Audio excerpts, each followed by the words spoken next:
Hello बच्चों, अब हम लोग आगे देखेंगे आइसोमेरिज्म। आइसोमेरिज्म क्या होता है, आइसोमरिज्म क्या होता है? देखो, compound having same molecular formula.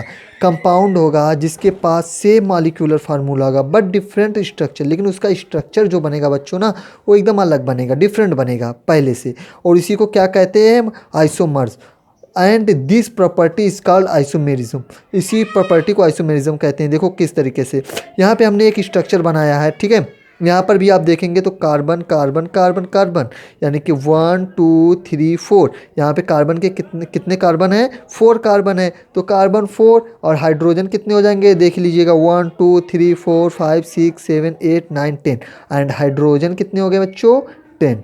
ठीक है, तो कार्बन 4 हाइड्रोजन 10 हो गए। अब हम लोग आगे देखेंगे यहाँ पे, तो इसका एक अलग स्ट्रक्चर बनेगा जो देखेंगे यहाँ पे, ब्रांच स्ट्रक्चर एक तरीके से कह सकते हैं। देखिएगा 1 2 3 4, कार्बन यहाँ पर 4 है और यहाँ पर हाइड्रोजन भी 10 होगा। यहाँ पर भी कार्बन 4 है, यहाँ पर भी हाइड्रोजन 10 है। लेकिन इसमें क्या है, स्ट्रक्चर इन दोनों का एकदम क्या अलग अलग है, डिफरेंट है। वही कह रहा है compound having same molecular formula. Compound के पास सेम मॉलिक्यूलर फार्मूला होगा, लेकिन उसका जो स्ट्रक्चर बनेगा ना बच्चों, वो डिफरेंट बनेगा। और इसी को क्या कहते हैं हम लोग? आइसोमर्स। ठीक है, इसी को आइसोमर्स कहते हैं।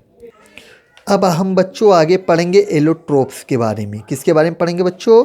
एलोट्रोप्स के बारे में। एलोट्रोप्स ऑफ कार्बन, कार्बन के अपर रूप। एलोट्रोप्स मीन्स होता है बच्चों अपर रूप, कार्बन के अपर रूप। कार्बन के अपर रूप कौन कौन से होते हैं बच्चों? देखो, different forms an element that has same chemical properties but different physical properties are known as allotrope। कहने का मतलब है बच्चों कि जो डिफरेंट फॉर्म बनेगा एलिमेंट का और उसके पास केमिकल प्रॉपर्टीज़ तो सेम रहेगी, लेकिन उसकी फिजिकल प्रॉपर्टीज़ जो दिखेगी, फिजिकल प्रॉपर्टीज़ वो क्या रहेगी? डिफरेंट रहेगी। उसी को क्या कहते हैं? एलोट्रोप। जैसे कि आपको उदाहरण एग्जाम्पल के थ्रू आपको पूरी तरीके से पता चल जाएगा एलोट्रोप होता क्या है। There are 3 allotrope of carbon. देखो 3 एलोट्रोप दिया गया, पहला है डायमंड, दूसरा है ग्रेफाइट एंड तीसरा है फ्लोरीन। ठीक है, तो हम लोग देखेंगे यहाँ पे डायमंड भी किसका एलोट्रोप होता है? कार्बन का ही एलोट्रोप होता है। ग्रेफाइट भी किसका एलोट्रोप होता है? कार्बन का ही एलोट्रोप होता है। और फ्लोरीन भी किसका एलोट्रोप होता है? कार्बन का ही एलोट्रोप होता है।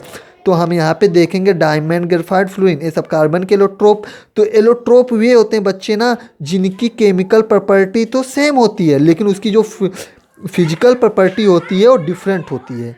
कैसी होती है? डिफरेंट होती है। और उसी को क्या कहते हैं? एलोट्रोप। उसी को क्या कहते हैं बच्चों? एलोट्रोप। तो ये हो गई डिफिनीसन एलोट्रोप ऑफ कार्बन की। इसको बच्चे लिख लेना और सब याद कर लेना, ठीक है। आपका यही होमवर्क है।